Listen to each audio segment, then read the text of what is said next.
Reggie here, your friendly neighborhood bodybuilder and comic book collector, and I want to welcome you to another one of my recordings. In this recording, I am going to attempt to answer some questions that have been coming into me over the last several weeks. And it's an interesting question that people are basically posing to me. And the question comes in a variety of fashions, different words, but essentially it all boils down to this. Should I buy this book or these books? That is essentially the question that people are asking is, should they buy a single key or multiple keys? And I'm going to be completely honest with you, as I always try to be. I don't know. The honest answer is that I don't know what you should do. I don't know whether you should buy a single book or multiple books. I don't know. And there are lots of reasons why I don't know it. Part of it is I don't know what your goals are. I don't know how much disposable income you have. I don't really even know what books you're talking about or how relevant and meaningful those books are to you, right? But what I attempt to do whenever anyone asks me this question of one or many, I try to ask questions. I try to get folks to answer their own question because I am unable to do so. Not because I don't want to, but because I am incapable of answering that question for you, right? But you are very much capable of answering that question for yourself. And so what I want to do over the course of this recording is to give you some of the very same questions that I utter to people when they send me messages on Instagram asking this very question. And I think that when I ask these questions of people and they take the time to actually think about it and answer those questions, I think that they arrive at a conclusion that actually makes sense for them. And if it makes sense for them, then it cannot be wrong. But I could very easily be wrong if I say buy that book or buy these books instead of that book. I could easily be wrong. But if you do some homework, if you challenge yourself to answer some questions, the decision that you arrive at is the right decision. And so, over the course of this recording, what I will endeavor to do is to give you a couple of things to actually think about. And this really is going to be me touching on several different things that I've touched on in other videos. And so if there is anything that I talk about here that you're curious about, that you want more information on, rest assured there's probably a video elsewhere on the channel that will go even deeper and will probably just be a video where I ask you even more questions than what I'm asking here. But I honestly think that that's the best way, right? My thing is not to tell people what to do. My thing is to ask you questions, to give you things to consider, things to think about so that you can decide what is best for you. Because at the end of the day, you are the only one that can make those decisions. So the very first thing, if you are debating between this or that, if you are debating between a single key and multiple keys, if you will, is the question that you have to ask yourself is, what is your goal? What is your goal? What are you trying to accomplish for your collection? And if you ask yourself that question, and if you are able to answer that question, you then look at the books that are in front of you. You look at the single book and you evaluate whether that book is in furtherance of that goal or objective, or whether it's counter to that goal or objective. You look at the multiple books that you are considering, and you ask yourself the same question. If I buy these books, do they fit in that goal? Do they help me to achieve that goal? And this, of course, assumes that you've actually taken the time to actually articulate what your goal is for your collection. If you have not done that, you want to take the time. Take the time to define what it is that you are trying to achieve with your collection. There is data out there that would suggest that someone is 70 to 80% more likely to actually achieve their goal if they actually can articulate it. If they actually have it written out, they are more likely to achieve that goal. There is a reason why every single year, all across the country, there is goal setting that happens with businesses. Businesses will spend time having their employees write out what they are trying to accomplish and how they will accomplish it and by when. They're called SMART goals, right? I'm a huge fan of this, right? But you are more likely to actually do the thing that you want to do if you can write it down and articulate what that is. So you have to ask yourself, do you have a goal? What are you trying to achieve with your collection? And how does this book or these books fit into that? If it does not fit into it, then you have to ask yourself some questions. Is that the right goal? If it's not the right goal, then change it. But if it is the right goal, then the goal is essentially the yardstick, if you will, to evaluate whether you should or should not buy a book. Because if the book doesn't fit with the goal, then don't buy it.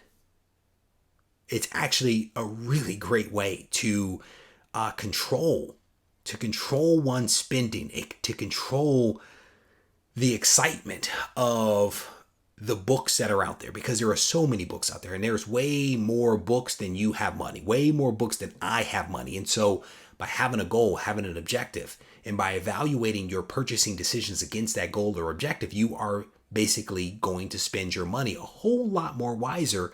And then ultimately you will be buying things that actually make you happy. Ideally, that is, again, assuming that your goal and your objective for your collection are actually true and accurate, right? And if they're not, then you have to correct that. The next question that you have to ask yourself is, what are the books?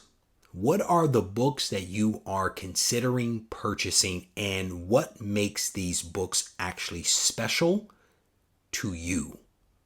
Because they're all keys, by and large. Most people don't message me about non-keys, right? But let's assume that they are all keys. They are already special. They already have some significance, if you will, in history or to a character. But the question is, what makes them special to you? Why are they even on the list for you to consider buying? What makes them significant to you? So you have to ask yourself, is this one book special to me for some reason or another? And is it more or less special than all of these other books? And let's just assume that it's 3 books. Collectively, are those 3 books more special than this one book? You have to ask yourself that. And the truth is that the 3 books that you're potentially going after could be like your 3 favorite characters in the whole wide world. And this one book is one that you kind of sort of are interested in. And if that's the case, then why not buy your 3 most favorite characters then versus this one that you're kind of sort of interested in, and vice versa. Let's say that the book, the key that you are considering getting is your favorite character in the whole wide world, right? It has some significance to you because maybe, you read it as a child and it got you through a tough period, or it was, a character that was introduced to you by a family member who has some significance to you, whatever it is. Then maybe getting that one book, even though it's a single book, is a better way for you to go than buying 3 books. These are things that you have to consider and ask yourself, what makes the book special? And let's say that you even have the 3 on the side and you're like, these 3 collectively are more important than this one. Even with those 3 or 4, whatever it is, you can still prioritize those books. You can still prioritize them and rank order them based upon how special they are to you, because they are not all equal. On the surface, they may appear to be all equal, but they might not actually be when you actually sit down and think about it. There could be, an affinity for one character a little bit more than the other, right? And so you're able to rank them, and now you can, if you rank them, then you're essentially prioritizing them, and you are now essentially coming up with a buying list order that actually makes sense based upon what is actually special to you. So you have to ask yourself that question. And the next question that I have is, how much money are we talking about?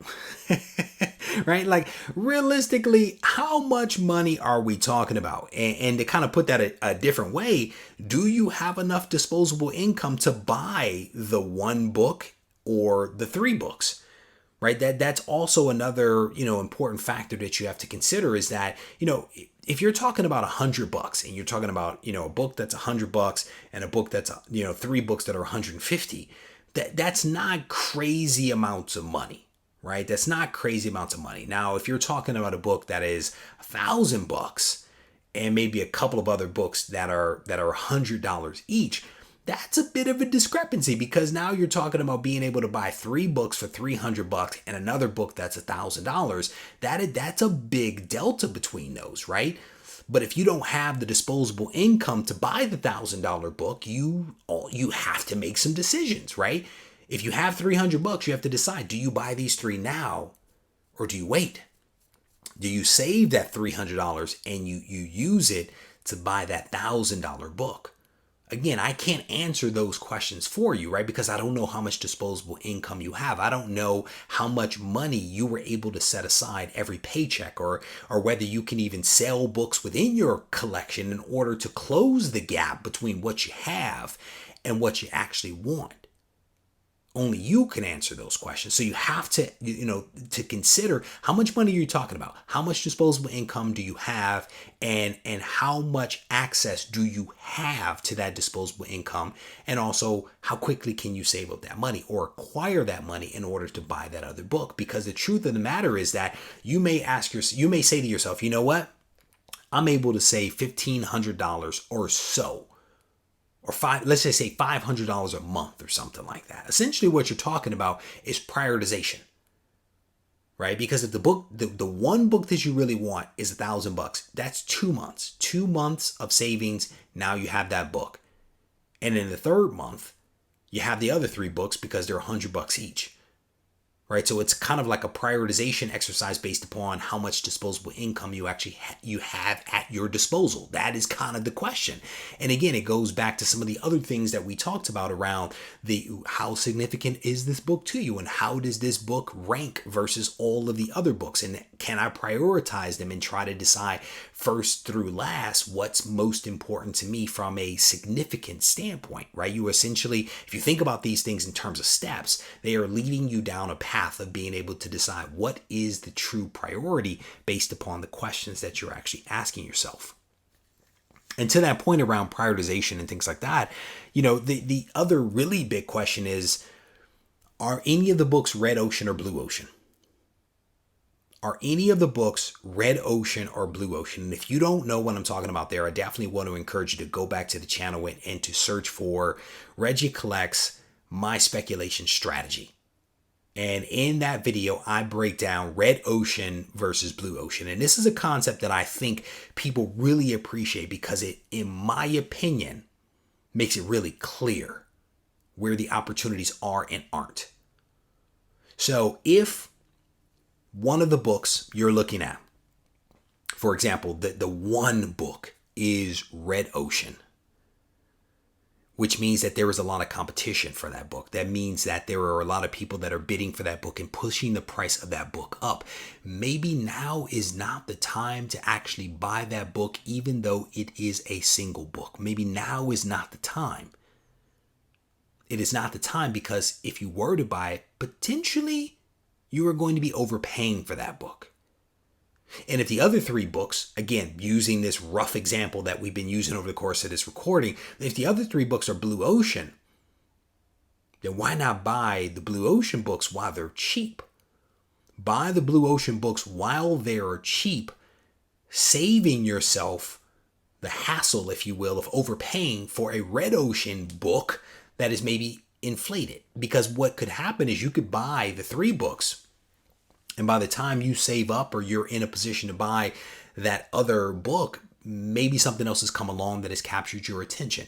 Maybe that one book that you were aiming for is now blue ocean. Maybe there isn't as much excitement and hype around that book, and therefore maybe the prices are a little bit closer in line with the actual FNV associated with that book. A lot can happen depending upon the time horizon in which we are actually talking about, and which books we're talking about, and what could be affecting those books. Again, this is what makes it really difficult for me to be able to answer these questions for people, because I don't know all of the books that you're considering, and I don't necessarily know all the factors that are potentially influencing those books.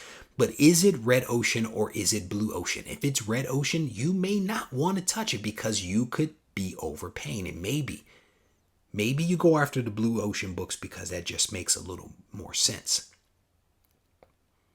Another thing that you have to ask yourself as you evaluate these opportunities, as you evaluate the single book versus the multiple books, is there anything on the horizon that could happen which could impact the asking prices and the FMVs associated with the books that you're looking at? Right? And what I mean by that is, if a new title or something like that is going to be coming out, it could have a positive or negative effect on the book that you're looking at. If a new streaming service, and I know a lot of this stuff has been delayed because of everything that is happening in the world, but let's say that a new streaming show is coming out or a new movie is coming out, that could have an impact on the comic that you are evaluating. And so you have to ask yourself, if I think that this thing is going to happen, should I buy this book now before the price goes up?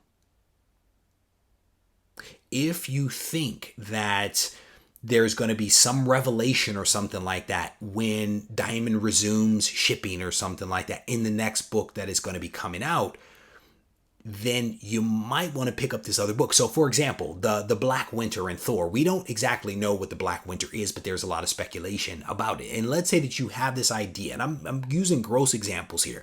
Let's say that you believe that you know what the Black Winter actually is, and you know the first appearance of that Black Winter thing.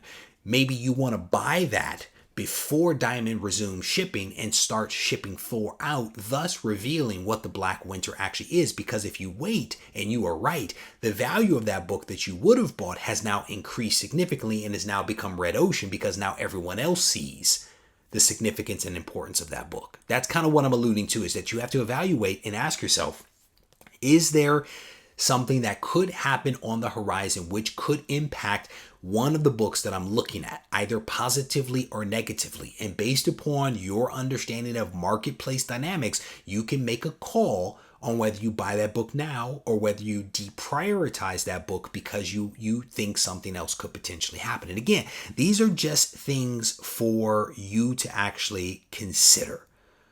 I don't know what the right answer is, but these are things for you to kind of noodle.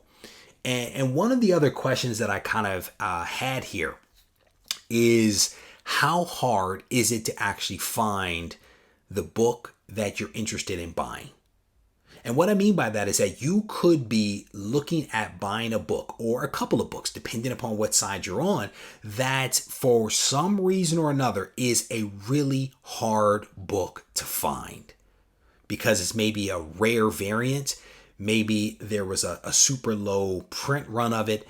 Maybe there was, the printing of this book, I don't know, maybe it's a print error, whatever it is. Maybe it's a pre-code horror book that there's only a few surviving copies of, right? Maybe it's some golden age goodie out there that you want. You have to ask yourself, should I buy this book now? Because if I don't buy it now, I won't see it again for 6 months or a year or whatever else. That's also something that you have to consider, is how easy is it for you to get this particular book? If you're talking about a very common modern variant that is abundant out there, I don't know if there's a whole lot of motivation for you to jump on that particular book. Like if you're talking about like the first appearance of Deadpool or something like that, or first appearance of Venom, those books may be expensive. They may be expensive, but there is a plethora of those books out there. So if you're looking at, do I buy Venom or Amazing Spider-Man 300 or some of these other books, maybe you don't buy the Amazing Spider-Man 300, because by waiting, what impact is that really going to have when there's 100,000 more copies that are actually out there for you to buy? And again, using gross examples here, right? But if there's one, if there's 10, if there's 15, that if there is a limited supply of it and it is in front of you and you have the disposable income to buy it, then that might be the book that you want to get. So my point is that there was a lot of different factors that you have to evaluate as you decide, is it this or is it that? And it's super difficult for me to be able to answer those questions on your behalf. But like I said, if you take the time to think about some of the things that I've shared over the course of this recording, I think in the end, you will be in a better position to be able to decide for yourself, do you buy the single book or do you buy the multiple books? And if you buy the multiple books, how do you prioritize them if you're not able to get them all at once? And if you have the disposable income to do them all, again, how do you prioritize it? First through fourth, based upon the significance of the book to you and potentially the impact of what could be happening in the overall market on those books. It's a great way to kind of prioritize those things. So again, I wanted to kind of do this recording because I've gotten this question a lot and I wanted to try to put something together to maybe help people to decide for themselves, is it this or that? How do you go about approaching it? And my hope is that this was helpful to someone out there. That's always my hope whenever I create these types of videos. And what I will say is that if it was indeed helpful to you, I would definitely encourage you to leave a comment behind, hit the thumbs up button. Let me know what you think, right? Because again, this kind of gives me the motivation to continue doing these types of videos to be able to help folks out there. And if you didn't enjoy it, that's okay too, right? Because, the channel attempts to provide content to a diverse set of people out there. So not everything is going to resonate with you, but even if it did not help you, maybe there are some tips and pointers that you might want to leave behind to help your fellow comic book collector kind of navigate these waters, right? Because we are all in this ocean together, right? And we all have different experiences. And if you have more than the next person sitting beside you, then you may want to try to help them out just a little bit. So with that, I'm going to wrap this up. Certainly, if you guys need to reach out to me, you can do so on Instagram at Regie Collects. And like I said, if you need me, I am not too hard to find. Take care.